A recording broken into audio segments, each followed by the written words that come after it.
వందే మాత్రం. నేను మీ journalist Navata. Welcome to or political. లండన్లోని ప్రసిద్ధ బ్రిటిష్ మ్యూజియంలో భద్రపరచబడిన 11వ శతాబ్దానికి చెందిన శ్రీ సరస్వతీదేవి అత్యంత ప్రాచీన చారిత్రాత్మక విగ్రహాన్ని తిరిగి భారతదేశానికి తీసుకురావడానికి హర్యానా ప్రభుత్వం ప్రయత్నిస్తోంది.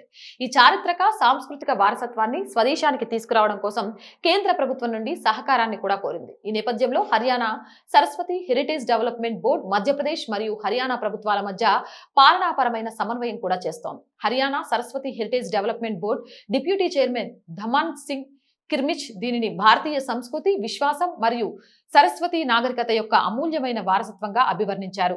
ఈ విగ్రహం మూలంలో మధ్యప్రదేశ్లోని తార్ ప్రాంతంలో ఉన్న చారిత్రాత్మక భోజశాల ఆలయానికి చెందిందని డిప్యూటీ చైర్మన్ ధమాన్ సింగ్ కిర్మిచ్ తెలిపారు.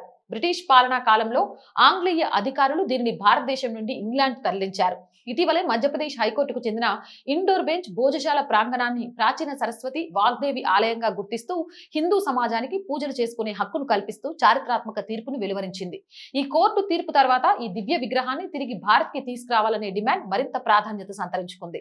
విగ్రహం పరమార రాజవంశం కాలానికి చెందింది మరియు దీనిపై సంస్కృతం, దేవనాగరి లిపిలో అరుదైన శాసనాలు చెక్కబడి ఉన్నాయి. ఒకవేళ ఈ విగ్రహం భారత్ కి తిరిగి వస్తే ఈ శాసనాలపై లోతైన పరిశోధనలు జరపబడతాయి. దీనివల్ల సరస్వతీ నది మరియు మన ప్రాచీన నాగరికత గురించిన కొత్త చారిత్రక నిజాలు వెలుగులోకి రానున్నాయి. ఈ సరస్వతి విగ్రహం 11వ శతాబ్దానికి చెందింది. రాజభోజుని పాలనా కాలం నాటిది. తెల్లని పాలరాయితో దీనిని తయారు చేశారు. దీనిపై ప్రాచీన సంస్కృతం, దేవనాగరి శాసనాలు కూడా ఉన్నాయి.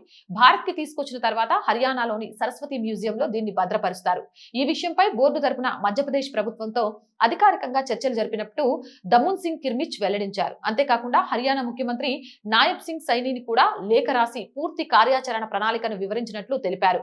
విగ్రహాన్ని భారత్ కు తీసుకువచ్చిన తర్వాత మొదటిగా సరస్వతీ నది నాగరికతతో ముడిపడి ఉన్న చారిత్రక ప్రాంతాలలో ప్రజల సందర్శనార్థం ప్రదర్శిస్తారు.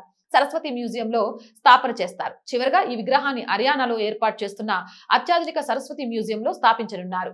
విగ్రహంపై చెక్కిన సంస్కృత, దేవనాగరి శాసనాలను ఆర్కియాలజికల్ సర్వే ఆఫ్ ఇండియా మరియు చరిత్రకారుల ద్వారా అధ్యయనం చేయిస్తారు. సరస్వతి బోర్డు కథనం ప్రకారం సరస్వతి నది తీరాలలో వర్ధిల్లిన నాగరికత భారతీయ చరిత్రకు మరియు జ్ఞాన పరంపరకు పునాదిగా పరిగణించబడుతుంది. అటువంటి పరిస్థితిలో ఇలాంటి అమూల్యమైన సాంస్కృతిక వారసత్వ సంపదను తిరిగి మన దేశానికి తీసుకురావడం మన జాతీయ మరియు సాంస్కృతిక బాధ్యత ప్రభుత్వం భావిస్తోంది. అండ్ మోర్ వీడియోస్ కోసం R group of channels, R voice, R political, R Sanskriti channels ని వెంటనే సబ్స్క్రైబ్ చేయండి.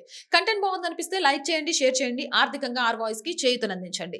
ఆర్థికంగా సపోర్ట్ చేయాలి అంటే సబ్స్క్రిప్షన్ పక్కనే జాయిన్ అనే బటన్ ఉంది. 1 to 5 లెవెల్స్ ఉన్నాయి. ఏదో ఒక లెవెల్లో సపోర్ట్ చేయండి. లేదా స్క్రీన్ మీద గూగుల్ పే, ఫోన్ పే తో పాటు అకౌంట్ డీటెయిల్స్ ఉన్నాయి. మీకు తోచిన సహాయాన్ని అందించండి. వ్యాపార ప్రకటనల కోసం 8328500576 నెంబర్ ని సంప్రదించండి. జై హింద్, జై భారత్.